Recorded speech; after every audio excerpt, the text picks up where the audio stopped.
తన పదవీ కాలంలో 44వ డివిజన్ సమగ్ర అభివృద్ధి లక్ష్యంగా నిరంతరం కృషి చేశామని ఆ డివిజన్ మాజీ కార్పొరేటర్ మైలవరపు రత్నకుమారి తెలిపారు. ప్రజల నమ్మకాన్ని నిలబెట్టుకోవటం తన బాధ్యతగా భావించి ప్రతి సమస్యను పరిష్కరించేందుకు కృషి చేశానన్నారు. ఎన్నికల సమయంలో ప్రజలకు ఇచ్చిన హామీలను అమలు చేయటంలో ప్రత్యేక శ్రద్ధ చూపామని, అందులో దాదాపు 90% హామీలను విజయవంతంగా పూర్తి చేశామని ఆమె పేర్కొన్నారు. డివిజన్లో మౌలిక వసతుల అభివృద్ధి దిశగా పలు కీలక పనులు చేపట్టినట్లు వివరించారు. పాడైపోయిన రోడ్ల పునర్నిర్మాణం, కొత్త సీసీ రోడ్ల నిర్మాణం, డ్రైనేజ్ వ్యవస్థ మెరుగుదల, తాగునీటి పైప్ లైన్ల ఏర్పాటు, వీధి దీపాల విస్తరణ వంటి పనులు ప్రజలకు ఉపయోగపడేలా అమలు చేశామని తెలిపారు. ప్రతి కాలనీకి సమాన ప్రాధాన్యత ఇస్తూ అభివృద్ధి కార్యక్రమాలు చేపట్టామని, ఎక్కడా వెనుకబాటు లేకుండా చూసుకున్నామని స్పష్టం చేశారు. అదేవిధంగా పారిశుద్ధ్యంపై ప్రత్యేక దృష్టి పెట్టి శుభ్రత కార్యక్రమాలను నిరంతరం కొనసాగించామని, కాలనీల్లో చెత్త సమస్యలను తగ్గించేందుకు చర్యలు తీసుకున్నామని చెప్పారు. డివిజన్ అభివృద్ధి కోసం సుమారు 10 కోట్ల రూపాయల నిధులను వినియోగించి పలు ప్రాజెక్టులను పూర్తి చేశామని తెలిపారు. ప్రజల అవసరాలు, ప్రాధాన్యతలను దృష్టిలో ఉంచుకొని ప్రతి రూపాయి సద్వినియోగం అయ్యేలా కృషి చేశామని చెప్పారు. అధికారుల సహకారం, ప్రజల మద్దతు వల్లే ఈ స్థాయిలో అభివృద్ధి సాధ్యమైందని ఆమె అన్నారు. తన రాజకీయ ప్రయాణంలో మార్గనిర్దేశం చేసి అవకాశం కల్పించిన నాయకుడు వెల్లంపల్లి శ్రీనివాసరావుకు ప్రత్యేక కృతజ్ఞతలు తెలిపారు. వారి ప్రోత్సాహం, మార్గదర్శకత్వంతోనే ప్రజలకు సేవ చేసే అవకాశం లభించిందని పేర్కొన్నారు. అదేవిధంగా డివిజన్ అభివృద్ధిలో తనకు సహకరించిన ప్రభుత్వ అధికారులకు ప్రత్యేక ధన్యవాదాలు తెలిపారు. ఉగాది శుభాకాంక్షలు తెలియజేస్తున్నాను. నేను వెల్లంపల్లి సీనన్న సహకారంతో 2021 నుంచి ఆయన సహకారంతో నేను వైఎస్ఆర్సీపీలో పార్టీలో గెలుపొందాను. 2026తో 5 సంవత్సరాలు పదవీకాలం పూర్తయిన సందర్భంగా నాకు సహకరించిన డివిజన్ ప్రజలకు, అలాగే తన కష్టాన్ని తన గెలుపుగా స్వీకరిస్తూ తను ఎంతో కష్టపడి డివిజన్లో ప్రజలందరికీ కూడా సమస్యలను తన సమస్యగా తీసుకొని పరిష్కరించిన నా భర్త అయినటువంటి మైలవరపు దుర్గారావు గారికి తనకు ధన్యవాదాలు చెప్తే నాకు నేను చెప్పుకున్నట్టుంటుంది. కాబట్టి ప్రజలందరికీ కూడాను మాకు సహకరించిన పెద్దలకు కానివ్వండి, డివిజన్లో వాళ్ళందరికి కానివ్వండి, అలాగే గెలుపొందినప్పుడు ప్రతి ఒక్కళ్ళు తన ఇంట్లో చెల్లిగా నన్ను స్వీకరించి తమ ఓటును వినియోగించుకొని నాకు వేసి నన్ను గెలిపించి తన ఇంటి ఆడపిల్ల గెలిచినంత సంబరపడిపోయిన 44 డివిజన్ ప్రజలందరికీ కూడా మరొకసారి ధన్యవాదాలు తెలుపుతున్నాను. ఎందుకంటే వాళ్ళు నా మీద పెట్టుకున్న నమ్మకానికి పూర్తి న్యాయం చేశానని అనుకుంటున్నాను. ఎందుకంటే డివిజన్లో సమస్యలన్నీ తీర్చుకుంటూ, అలాగే డివిజన్లో పనులు 10 కోట్ల దాకా మేము పెట్టి పనులు కూడా వర్క్ అన్నీ ఫినిష్ చేయడం జరిగింది. మరి నా మీద ఉంచిన బాధ్యతను 100% నేను తీర్చానని అనుకుంటున్నాను. అలాగే నాకు సహకరించిన పెద్దలకు అయినటువంటి వెల్లంపల్లి సీనన్నకి నాకు ఈ అవకాశం ఇచ్చినందుకు మరొకసారి ప్రత్యేక ధన్యవాదాలు తెలుపుకుంటున్నాను. ముందుగా అందరికీ నమస్కారం. ఈరోజు ఉగాది పర్వదినాన విజయవాడ నగర ప్రజలకు, మరి ముఖ్యంగా 44వ డివిజన్ ప్రజలకు, మీడియా మిత్రులకు, మా యొక్క ఎన్డీఏ కూటమి నాయకులకు, కార్యకర్తలు అందరికి కూడా ఉగాది శుభాకాంక్షలు తెలియజేస్తూ, ఈరోజు ఈ ప్రెస్ మీటు మా 2021 మార్చి 18వ తారీఖున నా భార్య మైలవరపు రత్నకుమారి గారు 44వ డివిజన్గా కార్పొరేటర్గా ప్రమాణ స్వీకారం చేసి, మరి 2026 17వ తారీఖు మార్చి 17వ తారీఖుకి 5 సంవత్సరాలు పూర్తి చేసుకొని, మరి ఈ అవకాశం కల్పించినటువంటి ఆనాటి మాజీ మంత్రివర్యులు,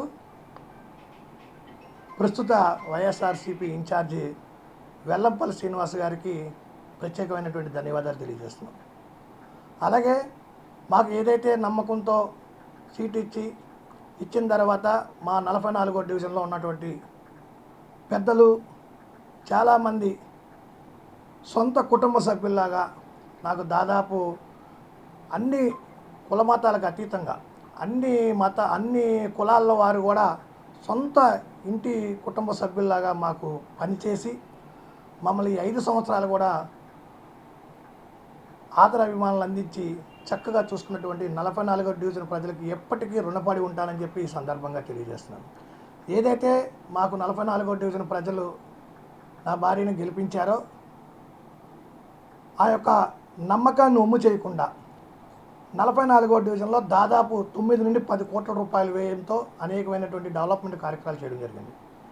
ఇవాళ చెరువు సెంటర్లో ఉన్నటువంటి మొత్తం సీసీ రోడ్లు కానీ, అలాగే ఎద్దనపూడి వారి, మూలవారి వీధి, గంజాల మంద వీధి, కేసీ పబ్లిక్ స్కూల్ రోడ్డు, అలాగే అడ్డు రోడ్లు కానీ మొత్తం రోడ్లు కూడా సీసీ రోడ్లు వేయించడమే కాకుండా అప్పలసాం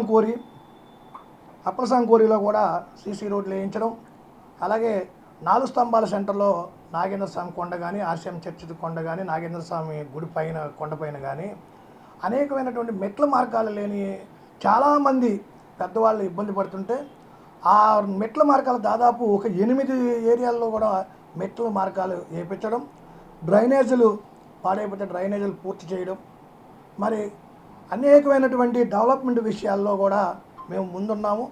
అలాగే ప్రజలు ఏదైతే నా దగ్గరికి 44 డివిజన్ సమస్య మీద నా దగ్గరికి రాకుండా నేనే పొద్దున్న వాళ్ళ దగ్గరికి వెళ్ళి సమస్యని అడిగి తెలుసుకొని పరిష్కరించే మార్గంలో నేను ముందుకెళ్ళని చెప్పి మీ మీడియా ద్వారా తెలియజేస్తున్నాను. అలాగే ఈ యొక్క 44వ డివిజన్లో ఎప్పుడు కూడా నీటి ఇబ్బంది బాగుండేది, మంచినీరు తాగే ఇబ్బంది. అలాంటిది 2021 ఎన్నికైన తర్వాత మొట్టమొదటిసారిగా చేసినటువంటి ఇదేంటే వాటర్ సప్లై, వాటర్ ప్రజలకు అందజేయాలనే విధంగా ఈరోజు ఎప్పుడు మాకు చెరువు సెంటర్లో ట్యాంక్కి కానీ మనకి హెడ్ వాటర్స్ కానివ్వండి పంపింగ్ అయ్యేది. ఆ పంపింగ్ని కూడా ఇక్కడ 44వ డివిజన్లోని చెరువు సెంటర్లో ఒక బూస్టర్ ఏర్పాటు చేసి ఇక్కడ బూస్టర్ దాని నుండి పంపింగ్ చేసుకునే విధంగా ఏర్పాటు చేయడం, అలాగే కింద ఉన్న భాగంలో 8 అంగుళాల లైన్, 12 అంగుళాల లైన్ కూడా డైరెక్ట్ చేయడం వల్ల ఇవాళ ప్రజలకి మోటార్ వేసుకోకుండా ఈ కింద భాగంలో ప్రతి ఒక్కరికి కూడాను ఫస్ట్ ఫ్లోర్ దాకా కూడా నీళ్ళు ఎక్కే విధంగా మరి ఇవాళ తీర్చిదిద్దాము ఈ యొక్క ప్రజల సహాయ సహకారాలతో. అలాగే ఈరోజు కొన్ని చిన్న మా దృష్టికి వచ్చిన చిన్నవి చేయడానికి కొంత టైము సరిపడే, అది కూడా లెటర్లు ఇచ్చున్నాం, అది కూడా చేస్తారు, ప్రజలకు ఎటువంటి ఇబ్బంది లేదు.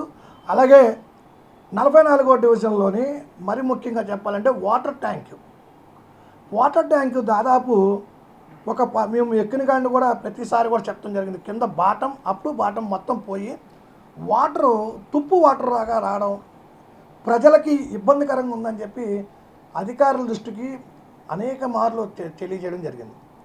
దాన్ని రిపేర్ కొరకు దాదాపు ఒక 37 లక్షల రూపాయలతో రిపేర్లు కింద కానీ పైన కానీ రిపేర్ చేయడం కొరకు మొన్న స్టాండింగ్ కమిటీలో పెడితే ఈరోజు ప్రజల తీర్పుని గౌరవిస్తూ ప్రజల యొక్క ఆకాంక్షని అనుగుణంగా ఏదైతే ప్రజలకు మమ్మల్ని నమ్మి ఓటేశారో వాళ్ళకి సేవ చేసే మార్గంలో వెళ్ళాలనే ఉద్దేశంతో ఇవాళ ఎన్డీఏ కూటమి ఆహ్వానించిన సందర్భంగా మేమందరం కూడా దాంట్లోకి ఆ పార్టీలో జాయిన్ అవ్వడం జరిగింది. ఆ యొక్క మా మీద ఉన్నటువంటి కోపంతో, పార్టీ మారేమైన కోపంతో ఇవాళ ప్రజలకి పొద్దున్నలేతో వాటర్ తాగే నీళ్ళ ట్యాంక్కి రిపేర్లు మరమ్మతులు కూడా అడ్డుకున్నటువంటి వ్యక్తులు మరి వెల్లంపల్లి శ్రీనివాస్ గారు. దయచేసి ఇలాంటి చాలా ఉన్నాయి. అలాగే లేబర్ కాలనీలో మోడర్న్ మ్యాక్స్ టీ స్టాల్ పక్క నుండి లేబర్ కాలనీ లోనికి వెళ్ళడానికి రోడ్డు దాదాపు 27 లక్షల రూపాయలతో వ్యయంతో drainage plus CC road add చేస్తే దాన్ని కూడా స్టాండింగ్ కమిటీలో క్యాన్సిల్ చేసినటువంటి దాఖలాలు ఉన్నాయి. ఇవన్నీ కూడా ప్రజలకు తెలియజేయాలి. ఎందుకంటే మేము కష్టం పడ్డాం, దీన్ని ఎవరు ఆపారు, దీన్ని ఎందుకు అడ్డుకున్నారు అనేది ప్రజల రేపు వెల్లంపల్లి శ్రీనివాస్ గారిని వైఎస్ఆర్ కాంగ్రెస్ పార్టీ నాయకుల్ని నిలబెట్టాలని చెప్పి ఈ సందర్భంగా మీ మీడియా ద్వారా తెలియజేస్తున్నాను.